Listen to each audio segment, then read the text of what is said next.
बिस्मिल्लाहिर्रहमानिर्रहीम। आज हम एक बहुत ही इम्पोर्टेंट मेडिसिन को डिस्कस करने जा रहे हैं। वो है नेट्रियम फास्फोरिकम। नेट्रियम फास्फोरिकम, जिसको सिंपली सोडियम फास्फेट या नेट्रम फास के नाम से जाना जाता है। नेट्रियम फास्फोरिकम हमारी मिनरल किंगडम से तल्लक रखने वाली एक मेडिसिन है, और मिनरल किंगडम में ये साल्ट ग्रुप से तल्लक रखती है। साल्ट ग्रुप, जैसे हमें पता है कि मिनरल किंगडम के बहुत से ग्रुप्स होते हैं। एसिड ग्रुप, बेसिक ग्रुप्स, उसकी मेटल्स, नॉन मेटल्स। तो ये मिनरल किंगडम में साल्ट ग्रुप से तल्लक रखने वाली मेडिसिन है, और इसका केमिकल फार्मूला Na2HPO4, यानी सोडियम और फास्फोरिक एसिड। Na2HPO4, इसके साथ 12 मॉलिक्यूल्स पानी के अटैच रहते हैं। यूं इसका केमिकल फार्मूला बन जाता है Na2HPO4 डॉट 12H2O। इस मेडिसिन को होम्योपैथिकली डॉक्टर ई ए फेरिंगटन डॉक्टर ई ए फेरिंगटन की सुपरविजन में इसको प्रूव किया गया, और फिर बाद में डॉक्टर W H सोशलर ने भी इसकी प्रूविंग की, और उन्होंने इसको अपने टिश्यू साल्ट, जैसे as we know that there are 12 tissue remedies या 12 टिश्यू साल्ट्स हैं डॉक्टर सोशलर के। तो इसकी प्रूविंग डॉक्टर फेरिंगटन ने भी की है, और फिर बाद में इसको डॉक्टर सोशलर ने अपने टिश्यू साल्ट में भी शामिल किया है, टिश्यू रेमेडीज में भी। इसके अगर हम म्याज़मेटिक बैकग्राउंड की बात करें तो ये बिलखसूस ट्यूबरक्यूलर म्याज़म की रेमेडी है, और एज ए जनरल साइकोसिस म्याज़म की रेमेडी भी है, यानी साइकोटिक और ट्यूबरक्यूलर लेवल पे ये एक्ट करती है। अगर हम इसके थर्मल टेम्परामेंट की बात करें, जैसे हमें पता होता है कि हमारी कुछ मेडिसिन हार्ट हैं, कुछ चिल हैं, कुछ दोनों से सेंसिटिव होती हैं। तो इसका पेशेंट चिली पेशेंट होगा, क्योंकि ये चिली रेमेडीज में फॉल करती है। इसका डायथीसिस गौटी और रूमेटिक डायथीसिस है।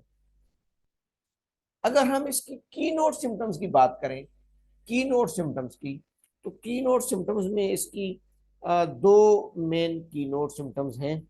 एक yellow creamy coating at the back of the roof of the mouth and tongue. जुबान और माउथ की बैक रूफ पे येलो गोल्डन क्रीमी कलर की कोटिंग आ रही होती है।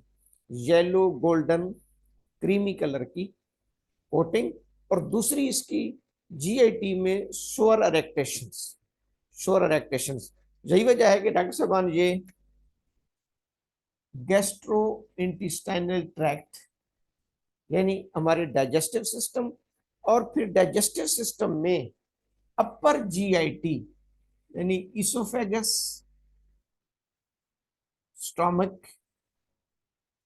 और ड्यूडेनम, इसकी ये अहम तरीन रेमेडी है। स्टोमक की इसकी अक्सर सिम्टम्स आ रही होती हैं, जिसमें स्वोर इरिटेशंस है, वोमिटिंग है। इसके साथ साथ इसकी जो पैथोलॉजिकली अगर हम इसको देखें तो ये बहुत ज़्यादा मैच करती है एच पैलोरी इन्फेक्शन के साथ। एच पैलोरी आजकल बहुत ज़्यादा ये इन्फेक्शन चल रही है, हेलिकोबैक्टर पैलोरी। तो जो एच पैलोरी की इलामात हैं, जो एच पैलोरी के साइन एंड सिम्टम्स हैं, मसलन जिसमें नोजिया होता है, वोमिटिंग्स होती हैं, लॉस ऑफ एपेटाइट होता है, फ्रीक्वेंट बर्निंग होती है, ब्लूटिंग होती है, अनएक्सप्लेन्ड वेट लॉस। तो ये हमारी मेडिसिन, ये हमारा साल्ट यानी नेट्रम फास, जिसको आप कह सकते हैं कि क्लिनिकली बहुत ज्यादा सिमिलियम है एच पेलोरी इन्फेक्शंस की सिम्टम्स के साथ।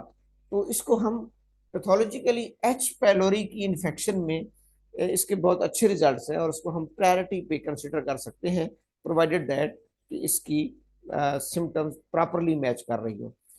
एक इसका, अगर हम इसके फिजियोलॉजिकल एक्शन की बात करें तो हमारी बॉडी के तमाम सेल्स, हमारी बॉडी के तमाम सेल्स, जैसे हम जानते हैं कार्बोहाइड्रेट यानी ग्लूकोज को as a source of nutrient use करते हैं, उससे वो एनर्जी एटीपीज माइटोकॉन्ड्रिया बनाते हैं।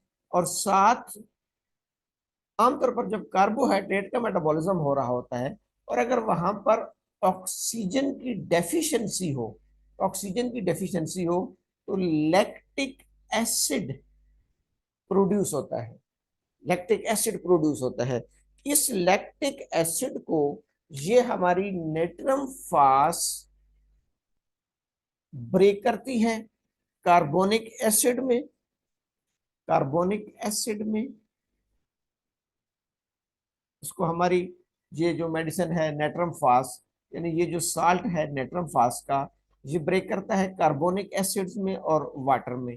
फिर इस कार्बोनिक एसिड को आरबीसीज इस नेट्रम फास के साथ अटैच करके लंग्स तक लेके आते हैं और लंग्स इस कार्बोनिक एसिड को एक्सेल करता है और इसके बदले में फ्रेश एयर, फ्रेश ऑक्सीजन को इनहेल करता है।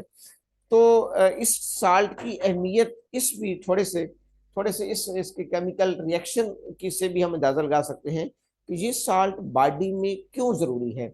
अब इसकी गैर मौजूदगी में क्या होता है कि बॉडी के जितनी भी सेक्रीशंस हैं, जितने भी फ्लूइड्स हैं, उनकी एसिडिटी बढ़ जाती है, उनकी एसिडिटी बढ़ जाती है।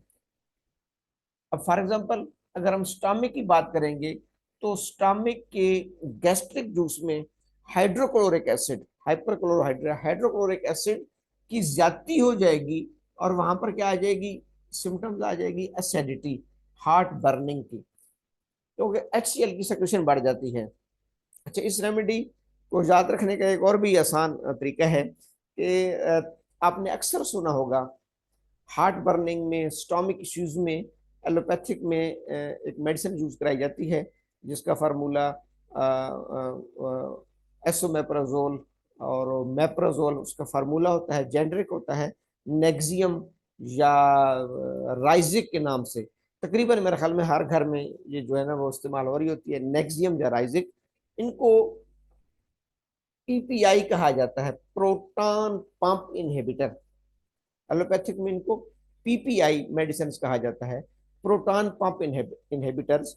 ये स्टमक में proton pump inhibitors hydrogen ion को ब्लॉक करती हैं और HCl की सेक्रेशंस को महदूद करके इनहिबिट करके एसिडिटी को कंट्रोल करती हैं।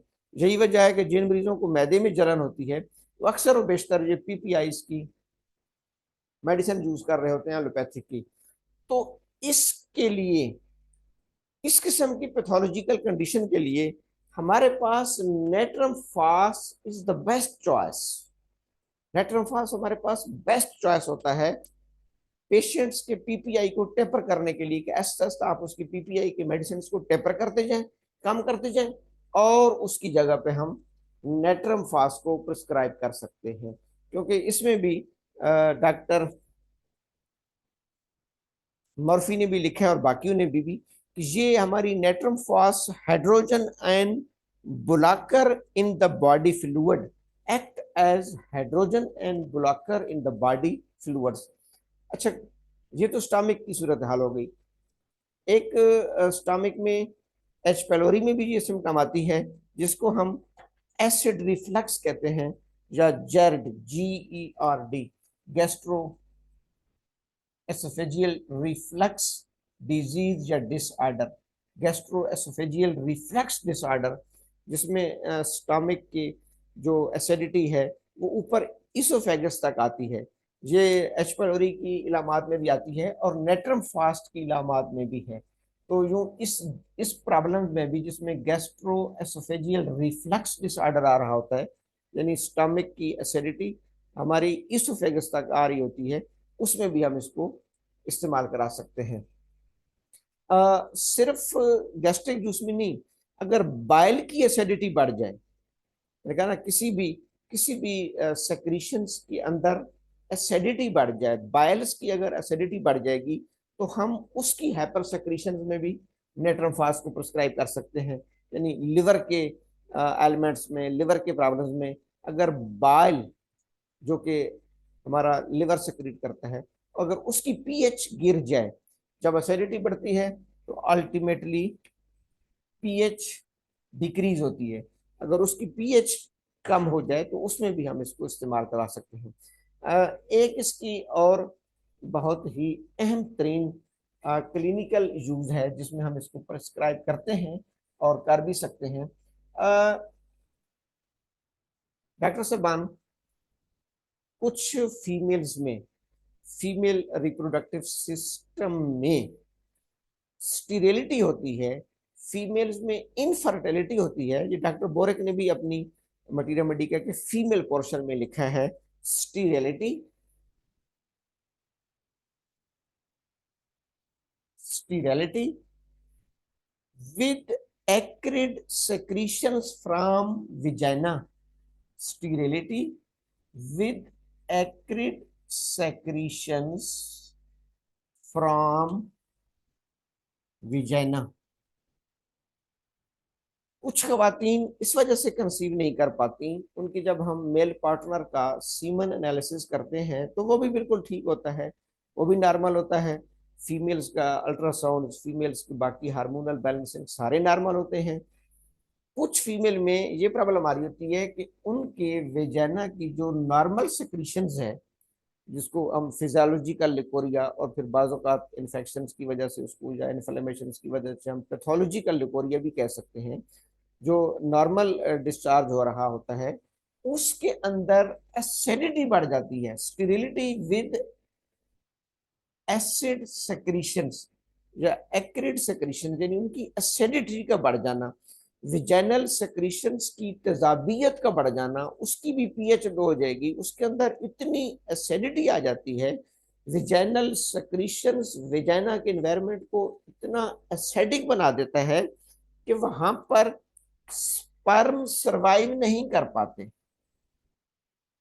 स्पर्म्स सरवाइव नहीं कर पाते। और स्पर्म्स उस विजाइनल एनवायरनमेंट को क्रॉस करके, पास करके उन्होंने आगे यूट्रस में जाना होता है, फिर यूट्रस को पास करके उन्होंने फैलोपियन ट्यूब्स तक जाना होता है, जहां पर ओवा को वो फर्टिलाइज करेंगे या हिट करेंगे। तो ये स्पर्म्स इस एसिड सेक्रीशन की वजह से, हाइपर एसिडिटी की वजह से विजाइना के अंदर ही दम तोड़ जाते हैं, डेड हो जाते हैं। तो ये फीमेल कंसीव नहीं कर पाती। इसको कहते हैं sterility with acid secretion from vagina. इसमें भी अगर हम नेट्रम फास्ट को यूज कराएंगे तो वो इस विजाइनल डिस्चार्ज की, विजाइनल फ्लूइड्स की, विजाइनल सेक्रीशंस की एसिडिटी को कंट्रोल करके उसकी स्टेरिलिटी को रिकवर करेगी, उसकी इनफर्टिलिटी को रिकवर करेगी। और अगर विजाइनल इन्वायरमेंट कंट्रोल हो गया, उसकी एसिडिटी कंट्रोल हो गई, तो वहां पर स्पर्म्स की सर्वाइवल पॉसिबल हो जाएगी। और जब स्पर्म्स की सर्वाइवल पॉसिबल होगी तो पेशेंट फीमेल कंसीव कर सकती है। ये एक बड़ी अहम चीज है। एक तो हमने कहा कि गैस्ट्रोएंट्रोलॉजी में हम मॉडर्न पैथोलॉजी के हवाले से एच पेलोरी की इन्फेक्शंस को जेन में रखकर उसकी सिम्टम्स और फिर बिलखसूस कंकोमिटेंट सिम्टम्स को सामने रखकर हम इस मेडिसिन का इस्तेमाल कराएंगे।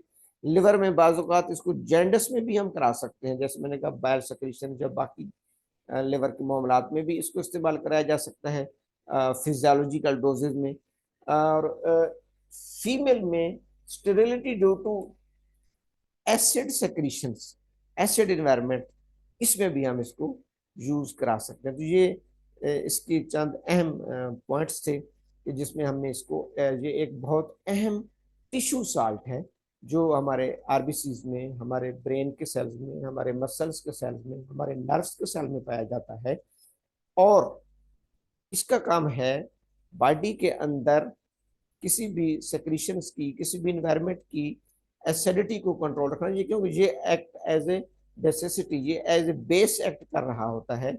तो अगर इसकी डेफिशिएंसी हो जाएगी, अगर इस साल्ट की कमी वाकया हो जाए, तो वहां पर क्या होगा कि एसिड इन्वायरमेंट क्रिएट होना शुरू हो जाता है, जिसको हम एसिडोसिस कहते हैं। तो ये मोस्टली एक लफ्ज होता है लैक्टिक लैक्टिक एसिडोसिस,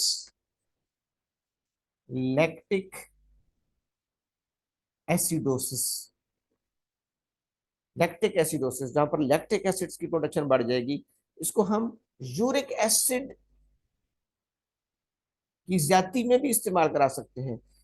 डॉक्टर बोरक ने भी इसको लिखा है कि rheumatism of the knee joints, chronic rheumatism, chronic rheumatism में भी हम इसको यूज करा सकते हैं, जहां पर क्या होगा कि यूरिक एसिड्स की ज्यादती हो सकती है। तो ये इसकी मुख्तसर सी एक्सप्लेनेशन है। ये एक मिनरल है, मिनरल किंगडम से ताल्लुक रखने वाली मेडिसिन है, जिसको डॉक्टर फ्रैंकटन ने भी प्रूव किया, तो डॉक्टर सोशलर ने इसको टिश्यू साल्ट में शामिल किया। एम त्रिन टिश्यू साल्ट है। इसको हम गैस्ट्रोएंट्रोलॉजी, बिलखसूस स्टोमिक सिम्टम्स में, स्टोमिक की में हम इसको एच पैलोरी के सिम्टम्स के साथ कंपेयर करेंगे। और फीमेल में भी हम इसको sterility due to acid secretions में भी हम इसको प्रिस्क्राइब कर सकते हैं। क्योंकि ये साल्ट है, तो नो मैटर हम इसको फिजियोलॉजिकल डोज में भी अप्लाई करवा सकते हैं। मसलन 2x, 3x, 6x physiological dose में भी दे सकते हैं, डिपेंडिंग अपॉन द कंडीशंस। और हम इसको होम्योपैथिकली भी दे सकते हैं, 30, 200 and other doses homoeopathic doses में भी दे सकते हैं, मटेरियल डोजेज में भी दे सकते हैं। थैंक यू, अस्सलाम।